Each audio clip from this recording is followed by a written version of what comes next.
Assalamualaikum warahmatullahi wabarakatuh dan salam sejahtera. Berita Perkim edisi pertama 2024.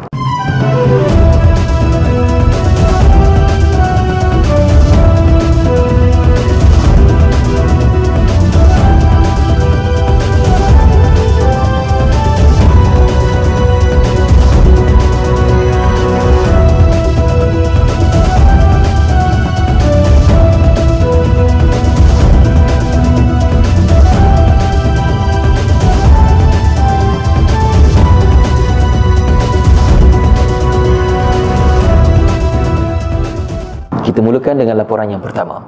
Program Ihya Ramadan 1445 Hijrah bersama Mu'alaf. Bersempena sambutan bulan Ramadan pada tahun ini, Perkim Kebangsaan dan Majlis Agama Islam Wilayah Persekutuan mengadakan program Ihya Ramadan 1445 Hijrah bersama saudara Muslim bertempat di Dataran Dakwah Bangunan Perkim Kuala Lumpur. Program ini bermula pada 11 Mac 2024 dengan ibadah solat sunat tarawih di Surau Perkim di dalam hari pertama Ramadan. Sebelum itu, seramai 200 jemaah yang terdiri daripada pelbagai bangsa dan latar belakang mendengar tazkirah yang disampaikan oleh penceramah dan kemudiannya berbuka puasa. Antara tujuan program ini diadakan adalah untuk memberi pengalaman kepada mu'alaf yang baru memeluk Islam untuk berbuka puasa dan mengeratkan hubungan silaturahim di kalangan jemaah. Program ini diadakan selama sebulan puasa dan akan disusuli dengan sambutan Hari Raya Aidilfitri. Program tajaan Perkim Kebangsaan ini diadakan pada setiap tahun dan mendapat sambutan yang amat memberangsangkan dari kalangan jemaah yang hadir. Berita seterusnya. Di dalam usaha Perkim Kebangsaan untuk memberikan gambaran jelas berkenaan dakwah di kalangan masyarakat Cina dan India di Malaysia, satu forum dakwah telah diadakan pada 26 Januari 2024 yang lalu di Dataran Dakwah Bangunan Perkim Kuala Lumpur.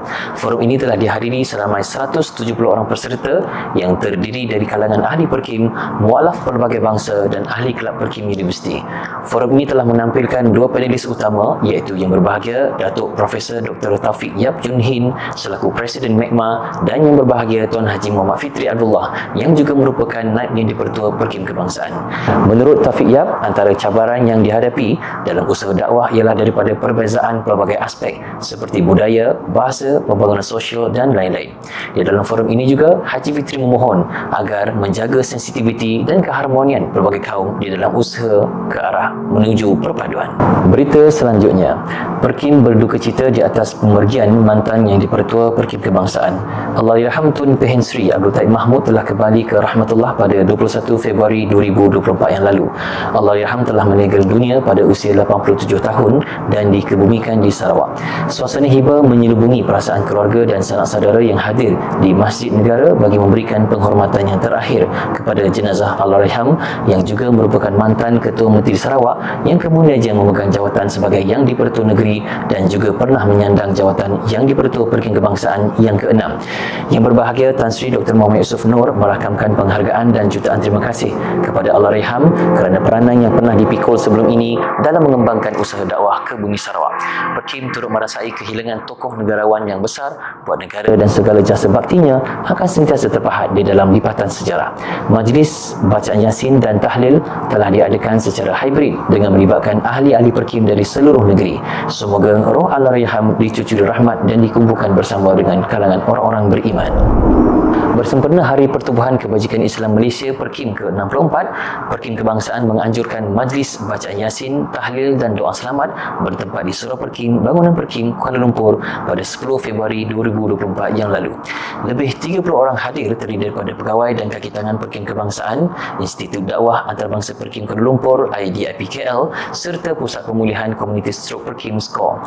Setiausaha Agung Kehormat Perkim yang berbahagia Tan Sri Dr. Muhammad Yusof Nur dalam ucapannya berkata, majlis itu diadakan bagi menghadiahkan bacaan tersebut kepada pengasas Perkim almarhum Yang Teramat Mulia Tunku Abdul Rahman Putra Al-Haj dan pimpinan Perkim yang telah kembali ke rahmatullah.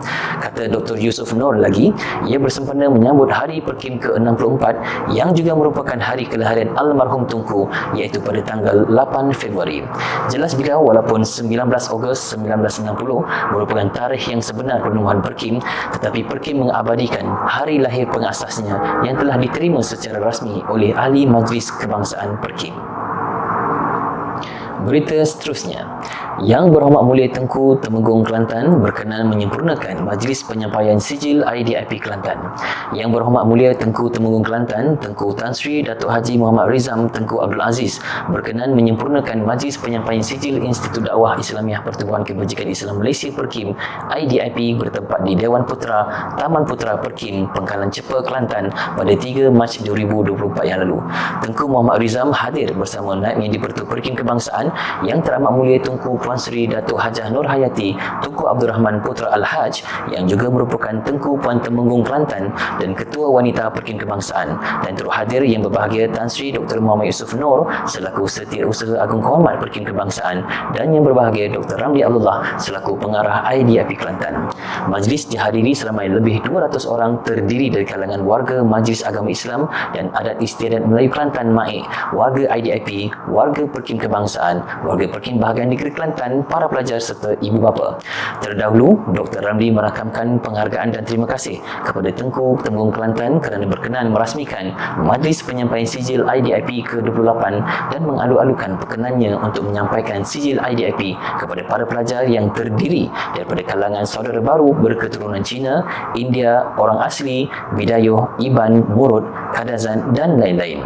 Yang Berhormat Mulia Tengku Tan Sri Datuk Haji Muhammad Rizam Tengku Abdul Aziz dalam sembah ucapan perasmiannya pula berkata, majlis kali ke-28 itu diadakan bagi meraihkan kejayaan 80 pelajar yang telah lulus pengajian dan layak mendapat sijil masing-masing sekaligus menjadi detik bersejarah kepada semua penerima sijil.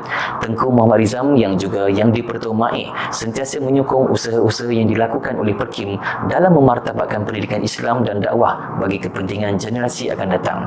Tambahnya, MAIK akan terus membantu setakat yang termampu bagi memastikan IDIP terus kekal relevan di persada pendidikan di negara ini, di mana MAIK merupakan penyumbang penajaan pelajar yang terbesar setakat ini berbanding dengan agensi-agensi lain. Tengku Temenggung Kelantan dan Tengku Puan Temenggung Kelantan berkenan mengeruniakan sijil pengajian Islam dan anugerah kecemerlangan IDIP kepada 80 pelajar. IDIP menawarkan khusus sijil pengajian Islam yang memberikan pendadahan akidah Islam kepada para saudara baru yang menuntut di sini, di samping memberikan kefahaman terhadap prinsip-prinsip umum. Dengan adanya sijil tersebut, para pelajar dapat memahami dan memperkukuhkan penguasaan dalam perkara-perkara fardu ain serta dapat memberikan pendadahan terhadap sumber-sumber hukum. Selain itu, kursus ini adalah diiktiraf oleh Agensi Kelayakan Malaysia MQA dan setiap pelajar yang memasuki kursus ini mestilah mempunyai sijil perjalanan Malaysia SPM dan setaraf dengannya. Dana RM7 juta diperlukan bagi pembinaan IDIP Kelantan. Institut Dakwah Islamiah Perkim IDIP yang terletak di Pengkalan Cepa Kelantan memerlukan kos sebanyak RM7 juta bagi pembinaan asrama lelaki, surau dan Dewan Serbaguna baharu. IDIP Kelantan telah diasaskan oleh almarhum Tunku Abdul Rahman Putra Al-Haj pada tahun 1961. Institut ini telah melahirkan ribuan pendakwah di kalangan mu'alaf pelbagai bangsa. Memandangkan asrama lelaki dilihat begitu usang dan tidak selamat digunakan, pembinaan semula asrama termasuk surau dan Dewan Serbaguna amat diperlukan bagi memberi keselesaan kepada 200 orang pelajar dalam satu masa. Kerja-kerja meroboh dan membangunkan asrama sedang dijalankan dan oleh itu Perkim Kebangsaan menyeru semua pihak untuk bersama-sama membantu membangunkan keperluan ini dengan menyalurkan sumbangan melalui akaun yang tertera.